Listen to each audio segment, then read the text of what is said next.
আচ্ছা, চারটা শুনতে পারছিলে তাই তো, অ্যাডাম স্যাপেল।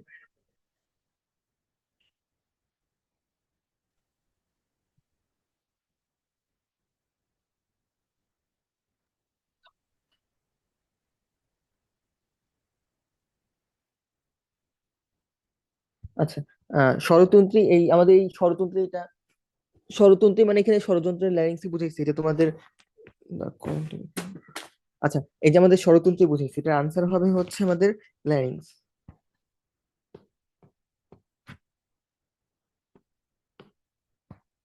আচ্ছা, এই স্বরতন্ত্রী যে বলছে এটা আমাদের আনসার কি হবে বলতো, স্বরতন্ত্রী যে বলছে এটা আমাদের আনসার হবে হচ্ছে ল্যারিংস। ঠিক আছে, ল্যারিংস হবে। এখন এই যে স্বরতন্ত্র, এই ব্যাপারটা হচ্ছে তোমাদের এই বইয়ে দেওয়া নেই, এবং স্বরতন্ত্র এটা হচ্ছে আমার একটা পুরাতন টার্ম ইউজ করতাম। ঠিক আছে, আপাতত এই টার্মটা তোমাদের বইয়ে নেই, সেটা বাদ। অনেক আগে ছিল, আজ থেকে 20-25 বছর আগের কোশ্চেন এগুলো। ঠিক আছে, সো এই টার্মটা এখন তোমাদের বইয়ে নেই, সো বাদ। ঠিক আছে। আচ্ছা, দেখো ফুসফুসের ক্ষেত্রে, ফুসফুসের ক্ষেত্রে নিচের কোনটি সঠিক নয় বলতো? ফুসফুসের ক্ষেত্রে নিচের কোনটি সঠিক নয়? যদি একটু মনোযোগ দিয়ে পড়ো, এটা কিন্তু আমরা পারি।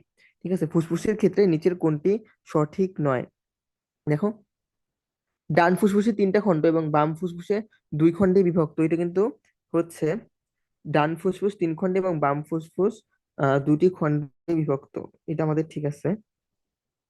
আচ্ছা, কোনটা সঠিক তো বলছে, কোনটা সঠিক, তাহলে তো এটাই সঠিক। আচ্ছা, এটা সঠিক না বলতো? আমরা আমরা তো জানি যে ডান ফুসফুস 3টা খণ্ডে এবং বাম ফুসফুস কয় খণ্ডে বিভক্ত বলতো? বাম ফুসফুস অবভিয়াসলি আমাদের 2টা খণ্ডে বিভক্ত, তাই না? আচ্ছা, ওকে।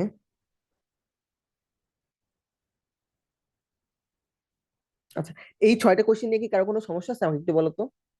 এই 6টা কোশ্চেন কি সবাই বুঝতে পারছো? জি ভাইয়া। ওকে, এই 6টা কোশ্চেন বুঝতে সরাসরি হচ্ছে বই দেওয়া আছে আমাদের এগুলো। চলো তাহলে আমরা নেক্সট কোশ্চেন কোথায় যাই।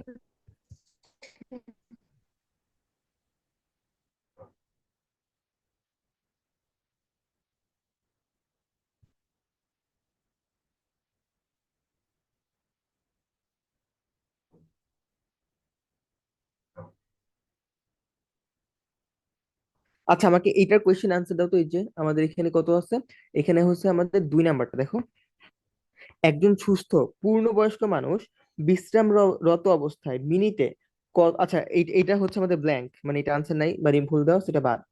এখন দেখো, একজন পূর্ণবয়স্ক মানুষ বিশ্রামরত অবস্থায় মিনিটে মিনিটে কতবার শ্বাস প্রশ্বাস ক্রিয়া সম্পাদন করে?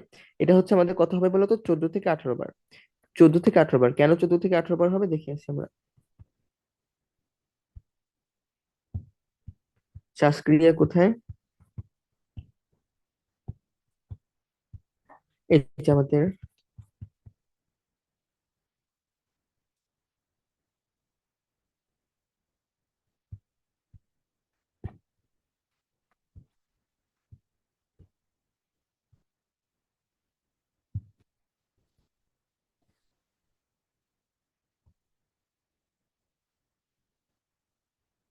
ওই যে বাচ্চাদের, এই যে পাইছি। তো আমাদের বলতো কয়বার হবে আমাদের? এই যে একজন পূর্ণবয়স্ক মানুষ বিশ্রামরত অবস্থায় কতবার হবে, এটা আনসার। এই যে আমাদের হচ্ছে এটা আনসার হবে 14 থেকে 18 বার। ঠিক আছে, আমাদের এটা আনসার হবে হচ্ছে 14 থেকে 18 বার। আচ্ছা, তারপরে, আচ্ছা এখানে আসি আমরা, দেখো।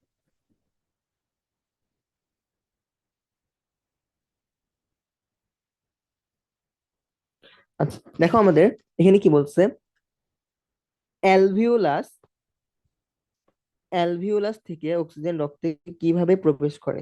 অ্যালভিওলাস থেকে অক্সিজেন রক্তে কিভাবে প্রবেশ করে? আমরা জানি ব্যাপন প্রক্রিয়া, তাই না? এটা আমরা সবাইকে পড়াইছিলাম, আমরা জানি এটা কোন প্রক্রিয়ায়। এটা আমাদের আনসার হবে হচ্ছে ব্যাপন, ব্যাপন প্রক্রিয়ায়। তো ব্যাপনের ইংলিশ কি বলতো? ব্যাপনের ইংলিশ হচ্ছে ডিফিউশন। হ্যাঁ, ব্যাপনের ইংলিশ কোনটা? ব্যাপনের ইংলিশ হচ্ছে আমাদের ডিফিউশন। আচ্ছা, এখন অ্যালভিওলাস থেকে অক্সিজেন রক্তে কিভাবে প্রবেশ করে, এটা যে ব্যাপন প্রক্রিয়া, এটা প্রমাণ, এটার হচ্ছে দেখে আসি আমরা, এটা পড়াইছিলাম এই যে ব্যাপন প্রক্রিয়া, তাই তো।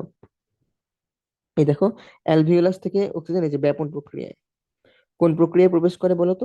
ব্যাপন মানে অক্সিজেন ব্যাপন প্রক্রিয়ায় হচ্ছে বিনিময় হয়, এটা আমরা আমরা পড়াইছিলাম। এবং এখানে কিন্তু এই যে মেডিকেল 21-22 লেখাও আছে। ঠিক আছে, মেডিকেল 21-22, তো বইয়ের মধ্যেই মার্ক করে দেওয়া আছে মেডিকেলের কোশ্চেন গুলা।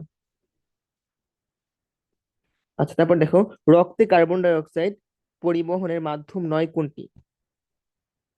রক্তে কার্বন ডাই অক্সাইডের পরিবহনের মাধ্যম নয় কোনটি? সো এটা আমাদের আনসার কত হবে বলো তো? আমরা জানি এটা হচ্ছে আমাদের বাইকার্বনেট রূপে পরিবাহিত হয়, কার্বনিক অ্যাসিড রূপে, কার্বনিক অ্যাসিড মানে কি H2CO3, এটার রূপেও পরিবাহিত হয়, মানে ওই ভৌত দ্রবণ রূপে। তারপর হচ্ছে আমাদের কার্বমিনো যৌগ, এটার রূপেও পরিবাহিত হয়। কিন্তু কার্বন মনোক্সাইড এই রূপে কি পরিবাহিত হয়? হয় না। তোমরা জাস্ট বইটা খুলবা, দেখবা হেডলাইন গুলো কি দেওয়া আছে। এই যে কার্বনিক অ্যাসিড, এটা হয়তো দেওয়া আছে ভৌত দ্রবণ রূপে, বাট আলটিমেটলি কিন্তু কার্বনিক অ্যাসিড রূপে পরিবাহিত হয়। হ্যাঁ, মানে ওই যে ভৌত দ্রবণ রূপে, ওইটার ওইটাই হচ্ছে কার্বনিক অ্যাসিড। হ্যাঁ, ওইটাই হচ্ছে কার্বনিক অ্যাসিড, দেখে নিয়েছি যে এই যে কার্বন ডাই অক্সাইড, এই যে আমাদের ছিল হচ্ছে ভৌত দ্রবণ রূপে, এই যে ভৌত দ্রবণ রূপে, এটাই হচ্ছে আমাদের কি বলতো, এটাই হচ্ছে আমাদের carbonic acid. So carbonic acid রূপে তো পরিবাহিত হয়, তাই না? কার্বনিক অ্যাসিড রূপেও পরিবাহিত হয়, দেন হচ্ছে কি বলো, 2 নম্বর অপশন ছিল আমাদের কার্বোমিনো যৌগ রূপে। সো কার্বোমিনো যৌগ রূপে এই রূপেও পরিবাহিত হয়। তারপর কি ছিল, তারপর ছিল কিন্তু আরেকটা হচ্ছে বাইকার্বনেট, কিন্তু কার্বন মনোক্সাইড রূপে কি কোথাও আছে? কার্বন মনোক্সাইড রূপে কিন্তু পরিবাহিত হয় না। তো অ্যান্সার কোনটা হবে? অ্যান্সার হবে কার্বন মনোক্সাইড রূপে পরিবাহিত হবে না। আচ্ছা, শ্বাসতন্ত্র সম্পর্কে শ্বাসতন্ত্র সম্পর্কে নিচের কোন কথাটি সঠিক নয়? আচ্ছা, ব্যাপন প্রক্রিয়ায় অক্সিজেন বায়ুথলি থেকে রক্তে প্রবেশ হয়, এটা তো একটু আগে জানি। তো এটা কিন্তু ঠিক আছে, এটা আনসার হবে না, কারণ ব্যাপন প্রক্রিয়াতেই তো প্রবেশ করে। তারপর হচ্ছে ফুসফুসের কৈশিক নালীতে অক্সিজেন রক্তের হিমোগ্লোবিনের সঙ্গে বিক্রিয়া করে অস্থায়ী হ্যাঁ, আমরা জানি যে অক্সিজেনটা হিমোগ্লোবিনের সাথে বিক্রিয়া করে কি তৈরি করে বলতো? অক্সি হিমোগ্লোবিন তৈরি করে। সো এটাও ঠিক আছে, এটাও রাইট। সো এটা আনসার হবে না, বলছে কোনটা সঠিক নয়। তারপর হচ্ছে উপজিহ্বা খাদ্যদ্রব্য শ্বাসনালীতে প্রবেশে। আচ্ছা, এইটার থেকে আগে আমরা ঘ নাম্বারটা দেখে আসি, চলো। দেখো, প্রশ্বাসের সময় ফুসফুস প্রসারিত হয়। হ্যাঁ, এটা কিন্তু আমরা জানি অবশ্যই। প্রশ্বাস মানে কি? প্রশ্বাস মানে হচ্ছে বাইরে থেকে বাতাসটা ভিতরে প্রবেশ করতেছে। আচ্ছা, একটু জেনারেল সেন্সে চিন্তা করো, বাইরে থেকে বাতাস যদি ফুসফুসের ভিতর প্রবেশ করে তাহলে কি ফুসফুস প্রসারণ হবে না সংকোচন হবে? অবশ্যই। বাইরে থেকে বাতাসটা যখন ফুসফুসে প্রবেশ করলো, এটা কিন্তু আমরা শ্বাসক্রিয়ার ওই সিকিউর মধ্যেও পড়ছিলাম ওই পৃষ্ঠাটায়, তাহলে কি হবে? বাইরে থেকে বাতাস ফুসফুসের ভিতর প্রবেশ করলো, তো ফুসফুসটা কি হবে? প্রসারিত হবে।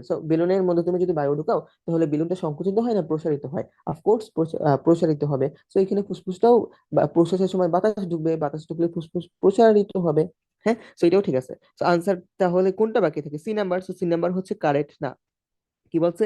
উপজিহ্বা খাদ্যদ্রব্য শ্বাসনালীতে প্রবেশে বাধা দান করে, এটা কিন্তু ভুল কথা। কোনটা বলতো? এপিগ্লোটিস। এখানে হওয়ার কথা এপিগ্লোটিস, মানে উপজিহ্বার বদলে হওয়ার কথা হচ্ছে এপিগ্লোটিস, ঠিক আছে? উপজিহ্বার বদলে হওয়ার কথা এপিগ্লোটিস। আচ্ছা, তারপর কি বলছে? কার্বন ডাই অক্সাইড হিমোগ্লোবিনের সাথে বিক্রিয়া করে কোনটি তৈরি করে?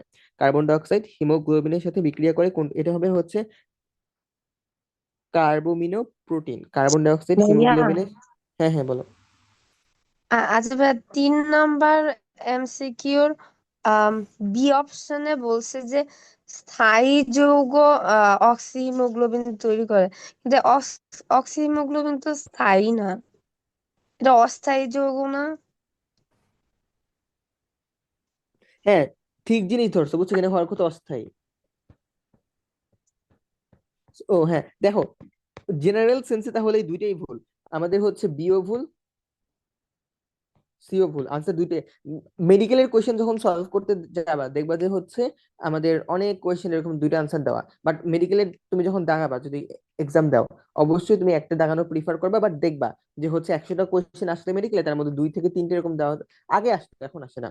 আচ্ছা, এটা কত সালের? হ্যাঁ, 11-12 কোয়েশ্চেন আগে আসতো, যে দুইটা আনসার থাকতো এরকম।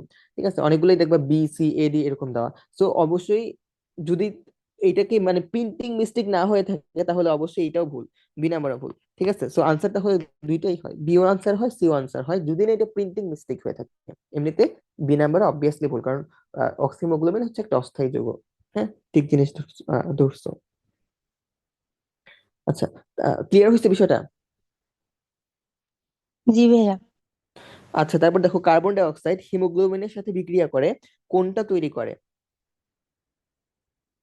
কার্বন ডাই অক্সাইড, আচ্ছা, কার্বন ডাই অক্সাইড হিমোগ্লোবিনের সাথে বিক্রিয়া করে নিচে, আচ্ছা, এটা হচ্ছে দুইটা জিনিস তৈরি করে, তারা তোমাদের দেখে নিয়ে আসি। কার্বন ডাই অক্সাইড হিমোগ্লোবিনের সাথে বিক্রিয়া করে এই দেখো, এখানে এখানে আমরা পড়ছিলাম কি, কার্বন ডাই অক্সাইড, তাই না? কার্বন ডাই অক্সাইড রক্তের হিমোগ্লোবিনের সাথে বিক্রিয়া করে দুইটাই তৈরি করে, দেখো, কার্বোমিনও হিমোগ্লোবিনও তৈরি করতে পারে, কার্বোমিনও হিমোগ্লোবিন তৈরি করতে পারে, এবং আরো একটা জিনিস তৈরি করতে পারে, না এটা তো প্রোটিন, সো অ্যান্সার হবে হচ্ছে আমাদের এখানে কার্বোমিন হিমোগ্লোবিন। ঠিক আছে, কার্বন ডাই অক্সাইড হিমোগ্লোবিনের সাথে বিক্রিয়া করে কি তৈরি করবে বলতো? কার্বোমিন হিমোগ্লোবিন। কার্বন ডাই অক্সাইড হিমোগ্লোবিনের সাথে বিক্রিয়া করে কার্বোমিনো হিমোগ্লোবিন তৈরি করবে। সো অ্যান্সার হবে এইটা, অ্যান্সার হবে হচ্ছে আমাদের কার্বোমিনো হিমোগ্লোবিন। ঠিক আছে, অ্যান্সার হবে হচ্ছে আমাদের কার্বোমিনো হিমোগ্লোবিন। তারপর দেখো, যেটি অন্তঃশ্বসনের বৈশিষ্ট্য নয়, যেটি অন্তঃশ্বসনের বৈশিষ্ট্য নয়, ঠিক আছে, দেখ মানে সরাসরি একটা জিনিস চোখে ভাসতেছে, দেখো তো, কোনো শক্তি উৎপন্ন হয় না। আমরা জানি অন্তঃশ্বসনে কিন্তু আমাদের শক্তি উৎপন্ন হয়, তো এখানে বলছে কোনটি নয়, মানে মিথ্যা, মানে ভুল কথা এটা, কারণ অবশ্যই অন্তঃশ্বসনে কিন্তু শক্তি উৎপন্ন হয়, কিন্তু এখানে না লাগাই দিছে। অন্তঃশ্বসনে যে শক্তি উৎপন্ন হয় এটা আমরা হচ্ছে ওই পার্থক্যের চক্রতে আর কি পড়ছিলাম, দেখে নিস। এই দেখো, অন্তঃশ্বসনে আমাদের, এই যে অন্তঃশ্বসনে কিন্তু আমাদের এই যে শক্তি উৎপন্ন হয়, ঠিক আছে। অন্তঃশ্বসনে কি হয় বলতো? অন্তঃশ্বসনে কিন্তু আমাদের শক্তিটা উৎপন্ন হইতেছে, তো ওই কথাটা হচ্ছে এখানে ভুল দিয়েছে, আনসার ওটাই হবে। শেষ। আর কিছু কি আছে মেডিকেলের কোশ্চেন? আচ্ছা, এগুলো একটু করে দিই, দেখো। বলছে কি, 1 নম্বরে, নিচের কোনটি সাইনোসাইটিস রোগের প্রধান আহ, উপ সাইনোসাইটিস রোগের প্রধান উপসর্গ কোনটি? আমরা জানি মাথা ব্যথা, মনে আছে বলছিলাম, এটা মেডিকেলের কোশ্চেন, এটা পড়ানোর সময় বা বারবার আমি বলছিলাম যে সাইনোসাইটিসের একদম প্রধান বা মেজর লক্ষণ কি হবে? মাথা ব্যথা। বই খুললেই দেখবে অনেকবার ডাকাই দিচ্ছে এবং এখানে মেডিকেল লেখাও আছে। আচ্ছা, কোনটি প্যারানাসাল সাইনাস নয়? কোনটি প্যারানাসাল সাইনাস নয়? দেখো তো, frontal sinus, maxillary sinus, sphenoidal sinus, occipital sinus. Answer হবে হচ্ছে অক্সিপিটাল সাইনাস, এটা কিন্তু প্যারানাসাল সাইনাস নয়। দেখো তো এখানে কোথাও অক্সিপিটাল সাইনাস আছে কিনা। এই যে ম্যাক্সিলারি সাইনাস, ফ্রন্টাল সাইনাস, তারপর হচ্ছে আমাদের এখানে এথময়েড সাইনাস, এবং আরেকটা হচ্ছে আমাদের এথময়েড সাইনাস। তো কোথাও কিন্তু অক্সিপিটাল সাইনাস নাই, তো আমাদের অ্যান্সার কোনটা হবে? Occipital sinus. এবং তার আগের যে কোয়েশ্চেনটা, সেই কোয়েশ্চেনটা ছিল হচ্ছে আহ, প্রধান লক্ষণ কোনটা, যে আমি লিখিয়ে দিচ্ছি এখানে প্রধান লক্ষণ। তো সাইনোসাইটিসের প্রধান লক্ষণ কি বলতো? সাইনোসাইটিসের প্রধান লক্ষণ হচ্ছে মাথা ব্যথা, ঠিক আছে, সাইনোসাইটিসের প্রধান লক্ষণ হচ্ছে মাথা ব্যথা। তারপর কি বলছে? ফুসফুসের ক্যান্সারের জন্য দায়ী কোনটা? ফুসফুসের ক্যান্সারের জন্য দায়ী কোনটা, আচ্ছা এটা সোজা ভাষায় বলতে হচ্ছে সিলিকন অক্সাইড হবে, কিন্তু তোমাদের বই কি এখন এটা দেওয়া আছে? দাঁড়াও দেখে আসি আমি।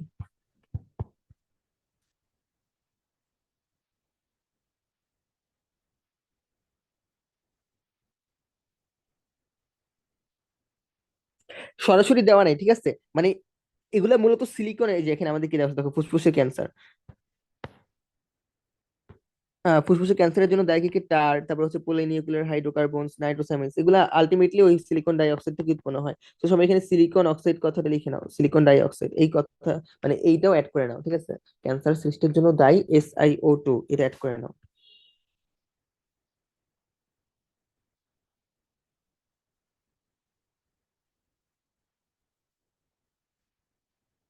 আচ্ছা, শেষ। মেডিকেলের আমি মিটিং টি ইন করে আবার নতুন লিঙ্ক দিচ্ছি, তোমরা আবার তাড়াতাড়ি জয়েন করো, ঠিক আছে। ক্লাস এখানে শেষ, দিন আমরা এখন সলভ করবো সিকিউ।